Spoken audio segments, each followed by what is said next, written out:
Injil suci menurut Markus. Sekali peristiwa, seorang sakit kusta datang kepada Yesus. Sambil berlutut di hadapan Yesus, ia mohon bantuannya, katanya, "Kalau engkau mau, engkau dapat mentahirkan aku." Maka tergeraklah hati Yesus oleh belas kasihan. Lalu ia mengulurkan tangannya, menjamah orang itu dan berkata kepadanya, "Aku mau, jadilah engkau tahir." Seketika itu juga lenyaplah penyakit kusta orang itu dan ia menjadi tahir. Saudara sekalian yang terkasih dalam Yesus Kristus, kita sedang berada di tahun peringatan paroki ini yang ke-60. Kita bisa menggunakan itu untuk banyak hal. Salah satunya untuk merenungkan mengenai perutusan utama. Gereja itu sampai kapanpun selalu mempunyai perutusan utama. Tak terkecuali sekarang, tak terkecuali paroki kita. Begitu juga siapapun yang ada di dalamnya. Semua itu sebenarnya punya perutusan utama. Di sini ada OSC, ada CB, kalau dulu ada Ursulin juga.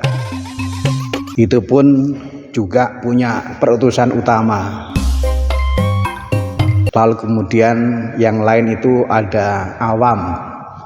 Awam itu bisa dirinci, ada bapak, ada ibu, ada kakek, ada nenek, ada anak-anak, dan seterusnya.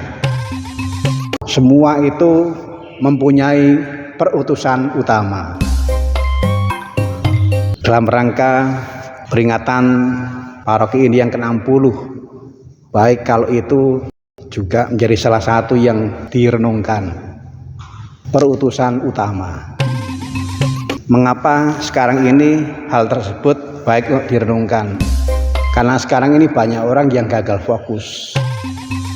Kalau kita ngobrol dengan anak, tidak sedikit yang kesulitan untuk sungguh-sungguh fokus pada yang utama. Kalau kita ngobrol dengan orang tua mereka, juga tidak sedikit yang merasa kesulitan untuk fokus pada yang utama. Memang banyak aktivitas, banyak kesibukan, tapi kalau orang itu gagal fokus, lalu yang utama diabaikan, ditinggalkan, lalu justru malah sibuk dengan hal-hal yang tidak utama. Ada banyak orang yang kesulitan, ada banyak orang yang sakit, supaya hatinya sungguh-sungguh dihidupi bahwa saya itu diutus, dan memang dalam perutusan itu ada yang harus diutamakan. Saudara sekalian terkasih, kita adalah orang-orang yang mengikuti Yesus. Dan Yesus di dalam bekerja, di dalam pewartaannya, itu juga dengan penyembuhan. Dan untuk bisa melakukan penyembuhan, memang hatinya harus bagus. Maka kalau kita mencermati, tak terkecuali Injil hari ini, sesuatu yang baik yang dikerjakan oleh Yesus tak terkecuali penyembuhan. Selalu dimulai dengan melihat, lalu kemudian tergerak hatinya oleh belas kasih, kemudian melakukan penyembuhan.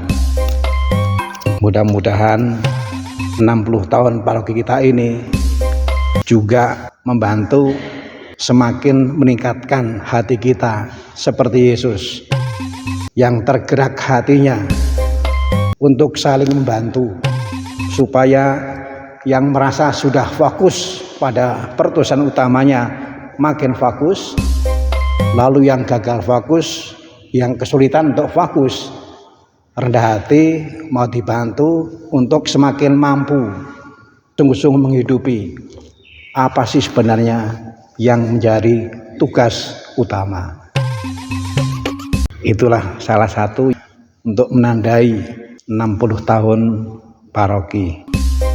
Perhatian terhadap apa yang sungguh-sungguh menjadi fokus perutusan utama. Tuhan memberkati.